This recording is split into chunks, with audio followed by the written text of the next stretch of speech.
let me ask you this. Why are you doing that to yourself? Because we're young, we want to just chill. Like, I mean, I don't know. As a young person, I feel like you should kind of sit back and enjoy your life a little bit. Why are you busy all the time? And are you happy that way? So are you happy just constantly having something to do, and mostly for somebody else as well, training somebody, making the video. I mean, I'm sure you're doing it for yourself, like, with these episodes and stuff, but you're not doing it by yourself. You're doing it for somebody else as well. Are you happy with that? And why do you do that? Man, first of all, Voltaire says, judge a man based off his questions and not his answers. And those are some genius questions right there. Thank you. Goodness. I appreciate that. Nice.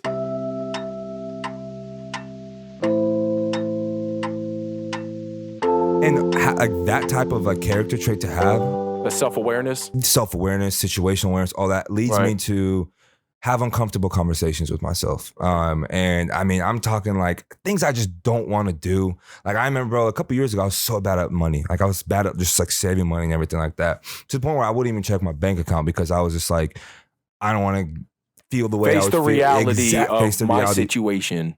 But I remember I was doing that. I was like, dude, this is only like, I call myself Harb, right?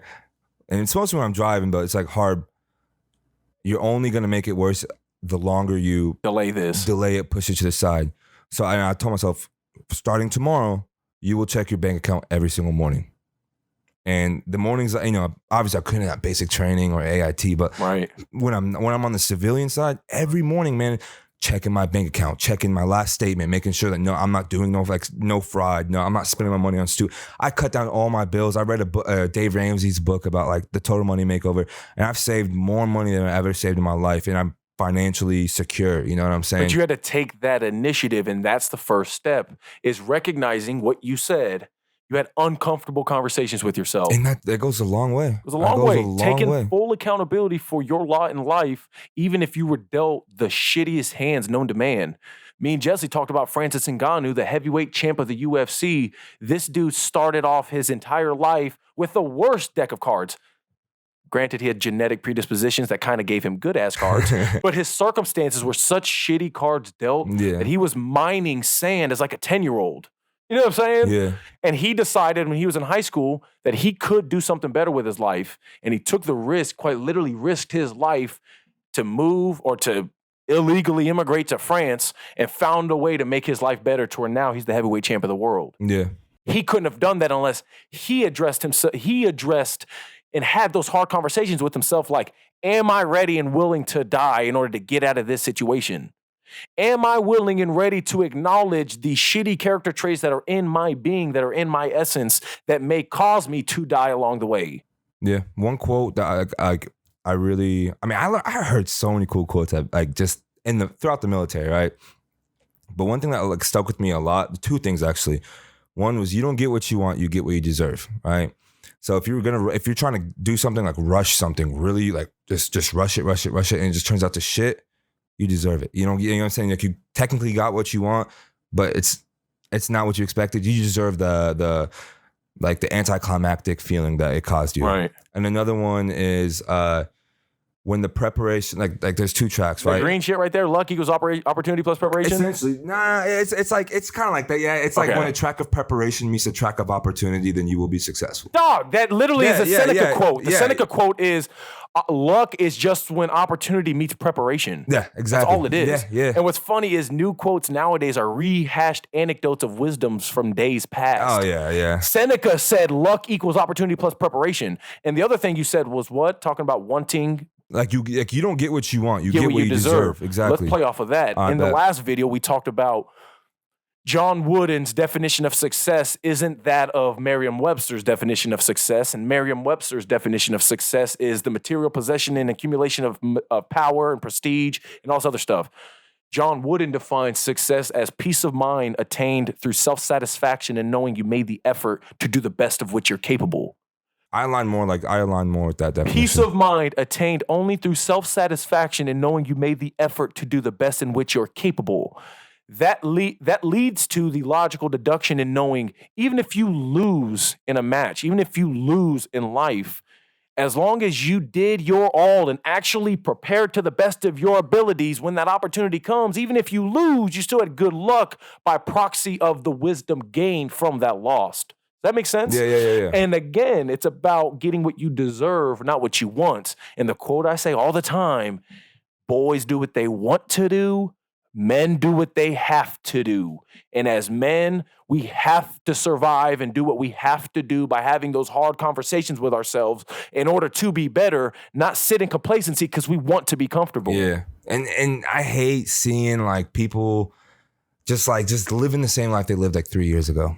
Especially at the Well, why do you hate it? Let me ask you that. Like, why do you hate it? Do you hate it for them, or do you hate it because it reminds you of a version of yourself that you had to overcome? I hate it for them. If I see potential, because if I see potential in somebody and I know they can do better, but they're not doing it because of them, I hate seeing them being their own worst enemy. Because like I know they want more. Right. I know they want to do better and they can do better. It's because of you, not because of anything else around you. You know, 100%. you have the power to remove yourself in in a situation and like just move forward. All right, so you for real, like I noticed it just from your social media and just knowing you in general. Like you like to stay busy and you're always doing something. Like you said, 6 clients a day, editing videos, learning something. Let me ask you this: why are you doing that to yourself? Because we're young, you know. We want to just chill. Like, I mean, I don't know. As a young person, I feel like you should kind of sit back and enjoy your life a little bit. Why are you busy all the time? And are you happy that way? You know what I'm saying? Are you happy just constantly having something to do and mostly for somebody else as well? You know, training somebody, making the video. I mean, I'm sure you're doing it for yourself, like, you know, with these episodes and stuff, but you're not doing it by yourself. You're doing it for somebody else as well. Are you happy with that? And why do you do that? Man, first of all, Voltaire says, judge a man based off his questions and not his answers. And those are some genius questions right there. Thank you. Goodness. I appreciate that. Man, there's times where on my 21st birthday, when I saw when people were asking me to go out and like when I saw how people celebrated their 21st birthday, or on spring break, whenever I was literally homeless, when I saw all the people my age out there enjoying themselves, indulging, like all of those things, all of those sacrifices were necessary sacrifices for me to be the person that I wish I had in my life when I needed somebody. So I force myself to do hard shit and to nearly suffer all the time so I can be somebody who has the perspective and the life experience to preach on the wisdom that comes from such experiences. So for example, or to deeper answer your question, the real reason I do anything is so I can make the people around me suffer a little less in this thing we call life. Do you feel like you owe that to them? I don't necessarily feel like I owe that to them. I feel like that is the highest form of worthiness an individual can find in their life, is living a life of selfless tendencies, is living a life for others.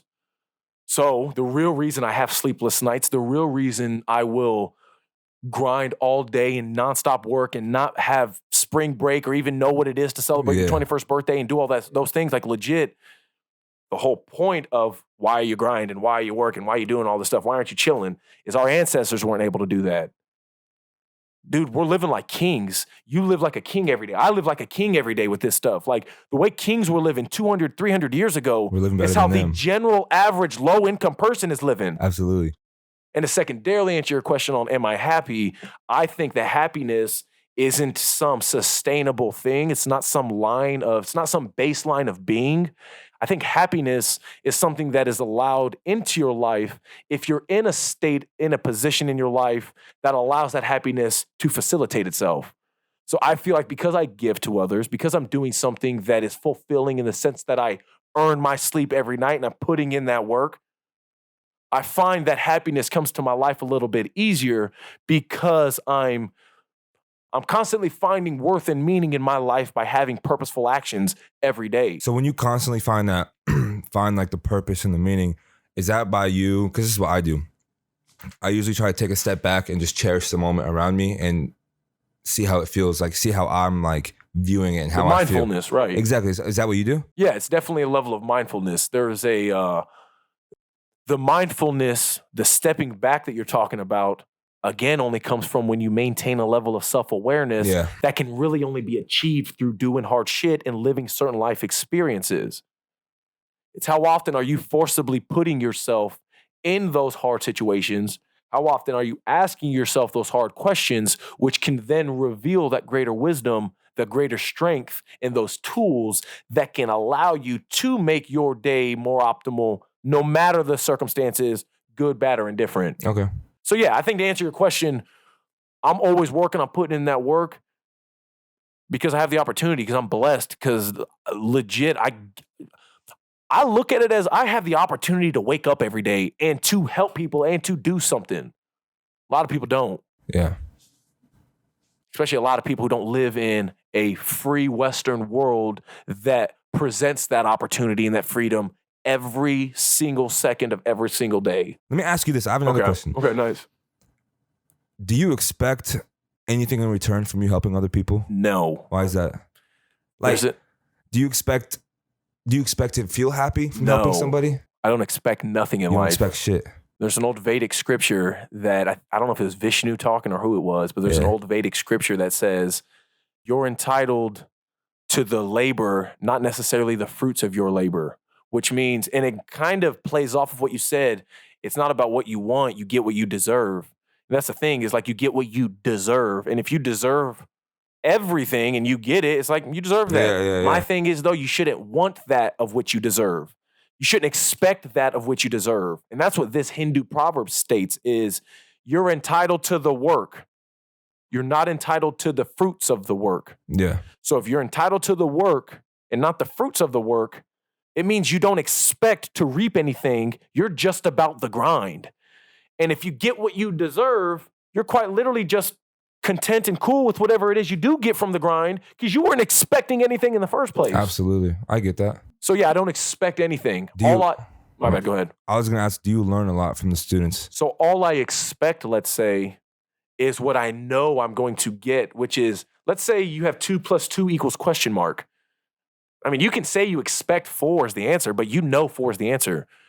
When you experience certain things, especially, let's say, teaching somebody and seeing them grow explicitly, like seeing them in a fighting stance and then seeing them in an advanced fighting stance, like seeing that explicit growth can only give me fulfillment and purpose and happiness. Bro, as a teacher, as an elementary school teacher, I'm like, I see someone I see them writing something like a word they misspelled, and like I worked on it with them, explaining the word how it's spelled. I was like, I get it. It's kind of English is tricky, whatever.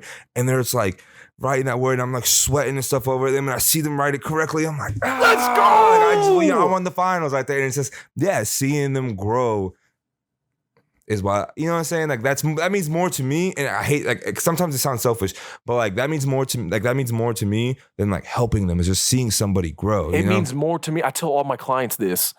Your growth to me means more than any dollar amount that you could put on the paycheck you're paying me to teach you. Absolutely. I care more about the essence and principles of what I see in your optimization than I do in what little monetary compensation you could give me. Absolutely. And that's what makes us good teachers. Bro, that's what makes you a good teacher, is asking genius questions. I ask my students these questions all the time. That's awesome. I talk to them like I'm talking to another adult, and I'll never like belittle them because I'm in a position of power or just because I'm older than them. You know what I'm saying? And they'll remember you their entire life. I sure hope so. I sure hope so, because I remember so many of my teachers because they did that same thing. They did that same thing with me, and I'm just like, and it sucks because I never had a chance to really tell them thank you because I never understood what they were doing. You can tell them now.